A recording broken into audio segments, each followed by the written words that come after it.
proper use yung paggamit natin sa mga blower natin. Kasi mga sisi ko, once na hindi proper yung paggamit natin ng blower natin dyan mga sisi ko, nagkukos talaga ng damage agad-agad yun sa ating hair. So, ang tips ko sa inyo mga sisi ko, pag gumagamit kayo ng blower sa inyong mga hair, at least 6 inches away muna sa inyong mga hair yung inyong blower. At tapos, wag kapag basa yung hair nyo mga sisi ko, wag nyo ididikit ng paganyan yung blower nyo ha. Yung blower nyo mga sisi ko, wag nyo ididikit ng paganyan sa inyong hair kasi masisira yung hair nyo. Kasi nga basa yan eh, tapos open pa yung mga particles nyo dyan. So, ganun lang po yung paggamit ng ating blower mga sisi ko. At least 6 inches away from our hair. Pang straight naman po sa buhok yan. Yes, sisi ko, meron na siyang pang straight sa buhok. Ito, yung gamit ko kanina.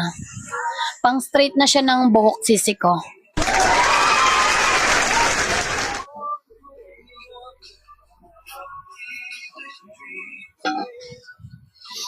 Ayun mga madam ko ha, yung gusto magpa-flex, mas bigger curl po ba yung right ahead? Ay, ayun.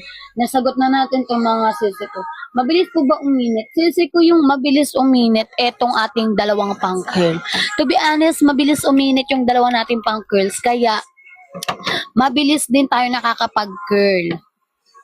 Ayan. Pag dumating mga sisi ko yung ating sea salt ng Pacific na binili natin, ipapakita ko sa inyo, kaya yun yung pinipili kong pang curls kasi ang tagal nun sa buhok natin mga sisi ko. 1 day talaga. As in. Pangmalakasan nga mga sisi ko yung ating Pacific. Kaso nga lang, pricey talaga. 400 plus yung mga madam ko.